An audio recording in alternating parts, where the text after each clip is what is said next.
بسم اللہ الرحمن الرحیم۔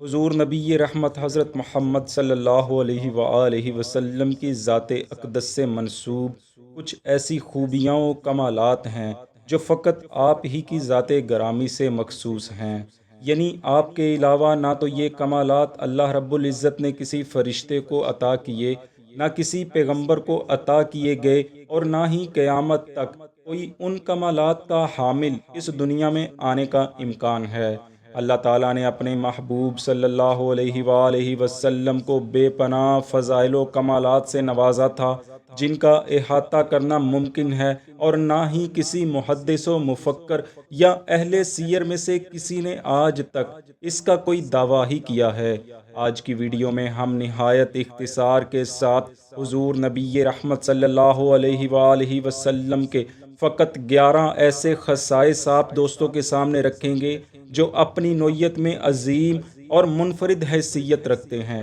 بلا شبہ یہ ہمارے لیے بہت بڑی سعادت کی بات ہے، اور ہم امید رکھتے ہیں کہ اللہ کی بارگاہ میں ہماری یہ کاوش ضرور قبول ہوگی، اور ہمیں اور ہمارے سننے والوں کو اللہ کریم کی بارگاہ میں رحمتوں اور برکتوں سے ضرور نوازا جائے گا انشاءاللہ تعالی۔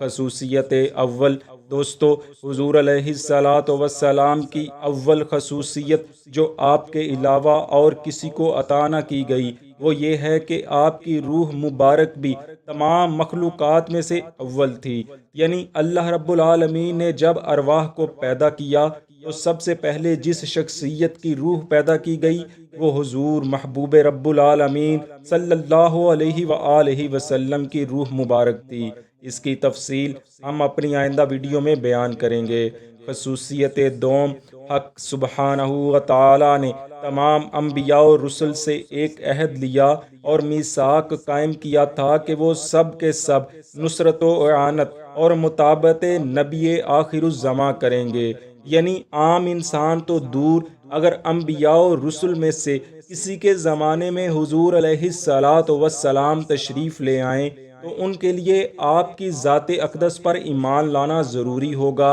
اور وہ آپ کے دین کی مدد کریں گے اور آپ کی اتباع کریں گے۔ اس کا ذکر قرآن مقدس کی سورہ آل عمران آیت نمبر 81 میں بھی موجود ہے۔ خصوصیت سوم، اللہ تعالیٰ نے قرآن پاک میں اپنے انبیاء کا ذکر کیا تو ان کے ناموں اور علامات سے ان کو یاد کیا گیا، جیسا کہ متعدد مقامات پر اللہ تعالیٰ نے حضرت آدم علیہ السلام کے لیے یا آدم، حضرت نوح علیہ السلام کے لیے یا نوح، حضرت ابراہیم علیہ السلام کے لیے یا ابراہیم، حضرت موسیٰ علیہ السلام کے لیے یا موسیٰ، اور حضرت داؤد علیہ السلام کے لیے یا داؤد وغیرہ استعمال کیا ہے۔ لیکن جب اپنے محبوب کی باری آئی تو فرمایا یا ایھا النبی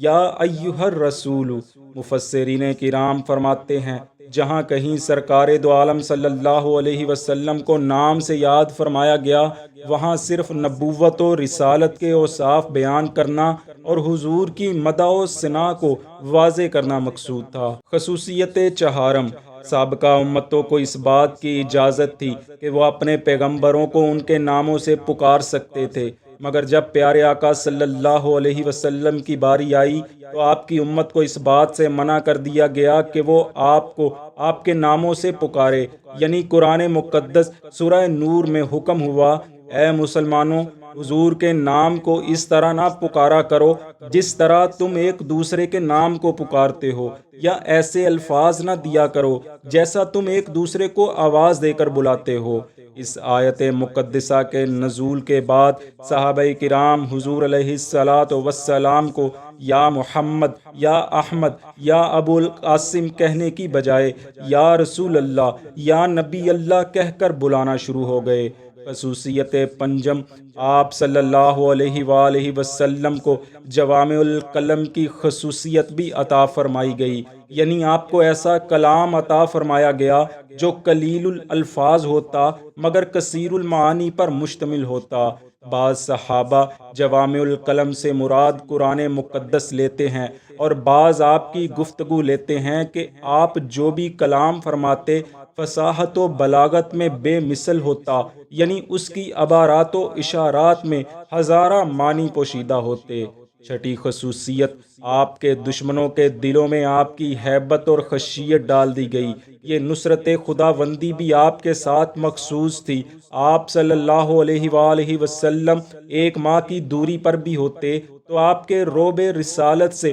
دشمن تھر تھرا جاتا۔ ساتویں خصوصیت، حضور علیہ الصلاۃ والسلام پر مال غنیمت حلال کر دیا گیا تھا، حالانکہ ایسا مال انبیاء و سابقین کے لیے جائز نہ ہوتا تھا۔ پہلے انبیاء کے ہاں ایسا مال لایا جاتا اور ایک جگہ جمع کر دیا جاتا تھا، حتیٰ کہ آسمان سے آگ اترتی اور اسے جلا کر راکھ کر ڈالتی تھی۔ آٹھویں خصوصیت، روئے زمین کو آپ صلی اللہ علیہ وآلہ وسلم اور آپ کی امت کے لیے سجدہ گاہ بنا دیا گیا۔ زمین کی مٹی آپ کے لیے پاک بنا دی گئی، حتیٰ کہ بعض حالات میں اسے تیمم کا ذریعہ بھی بنا دیا گیا، جبکہ آپ سے پہلے انبیاء کرام کے لیے حکم تھا کہ وہ مخصوص جگہوں پر عبادت گاہ تعمیر فرمائیں اور انہی جگہوں پر ان کی امت عبادت کیا کرے گی۔ نویں خصوصیت، پیارے آقا صلی اللہ علیہ وآلہ وسلم کو تمام مخلوقات جن و انس پر مبعوث فرمایا گیا، حالانکہ آپ سے پہلے انبیاء کرام مخصوص قبیلوں اور قوموں پر مبعوث ہوتے تھے۔ دسویں خصوصیت، پیارے آقا کی آمد کے بعد انبیاء کی آمد کا سلسلہ ختم کر دیا گیا اور آپ سے پہلے مبعوث فرمائے گئے تمام انبیاء اور رسل کی شریعتوں کو منسوخ کر دیا گیا۔ یاد رہے، قرب قیامت حضرت عیسیٰ روح اللہ علیہ السلام دنیا میں تشریف لائیں گے، مگر وہ بھی شریعت محمدی صلی اللہ علیہ وآلہ وسلم کا ہی اظہار فرمائیں گے۔ 11ویں خصوصیت، اللہ تعالیٰ نے حضور نبی کریم صلی اللہ علیہ وآلہ وسلم کو رحمت للعالمین بنا کر بھیجا ہے۔ نہ آپ سے پہلے کسی نبی، رسول یا انسان کو یہ منصب ملا، نہ ہی آپ کے بعد کسی کو یہ منصب عطا کیا جائے گا۔ پیارے آقا کو تمام مخلوقات کے لیے رحمت بنا کر بھیجا گیا ہے۔ ان میں ملائکہ، انسان، جن، چرندے، پرندے، درندے، چار پائے وغیرہ، الغرض جس کو بھی خلت زندگانی عطا کی گئی ہے، آپ سب کی طرف رحمت بنا کر بھیجے گئے ہیں۔ دعا ہے رب تعالی حضور نبی کریم صلی اللہ علیہ وآلہ وسلم کو عطا کی گئی رحمت کے صدقے ہماری اس کاوش کو اپنی بارگاہ میں قبول فرمائے اور بروز قیامت ہمیں حضور کی شفاعت سے بہرہ مند ہونے کی توفیق عطا فرمائے۔ آمین۔